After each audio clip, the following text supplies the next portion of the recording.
అంటే ఏమన్నట్టు అది 4 భుజాలు సమానంగా ఉంటే ఏంటి? Rectangle square?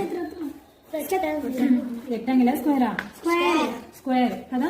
ఇప్పుడు 4 భుజాలు సమానంగా గీసిన నేను. ఇప్పుడు దీన్ని నేను కట్ చేసాను. ఇప్పుడు 4 పార్ట్స్గా గీసిన కదా. దీన్ని ఏం చేస్తున్నా అంటే నేను మళ్ళీ ఒక్కొక్క దాంట్లో 4 చేస్తున్నా.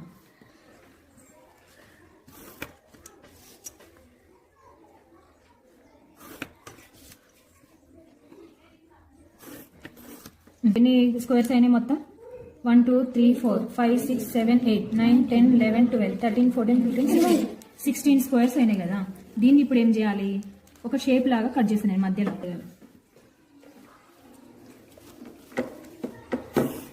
ఈ ఎడ్జ్ కలుసుకుని ఉందా?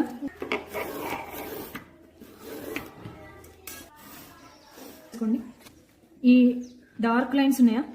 ఈ డార్క్ లైన్స్ పోంటే కట్ చేస్తాం.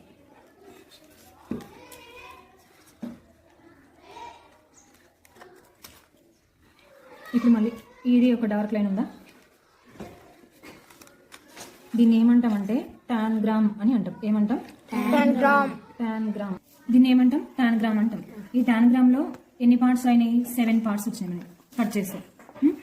2 1 2 3 4 5 6 7. ఈ 7 పార్ట్స్ ఏం షేప్స్లో ఉన్నాయి? ట్రయాంగిల్స్ అండ్ స్క్వేర్, ఇదేమో పారలోగ్రామ్. ఈ షేప్లో ఉన్నాయి. ఇప్పుడు మనం ఈ షేప్స్ని యూజ్ చేసుకుంటూ డిఫరెంట్ షేప్స్ని మనం క్రియేట్ చేయొచ్చు. సపోజ్ ఇప్పుడు మనం ఒక పీకాక్ని తెచ్చేద్దామా? ఇప్పుడు పీకాక్ని చేసి చూడండి.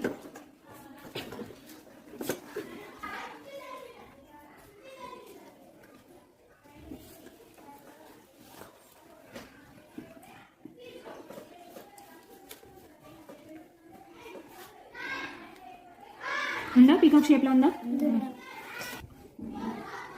ఇప్పుడు ఇంకా కుందేలు షేప్ చేద్దామా? కుందేలు షేప్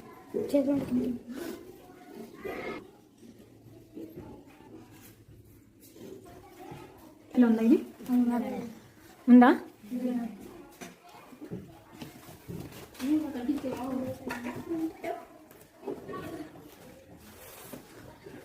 చూడండి, నెక్స్ట్ మీరు రేపు చేసుకుని రావాలి.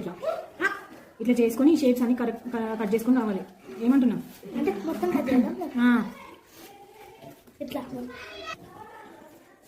ఇప్పుడు ఇది ఏ షేప్లో ఉంది? ట్రయాంగిల్ షేప్లో వచ్చింది. ఇప్పుడు దీన్ని మనం రెక్టాంగిల్ షేప్లోకి మారుద్దాం.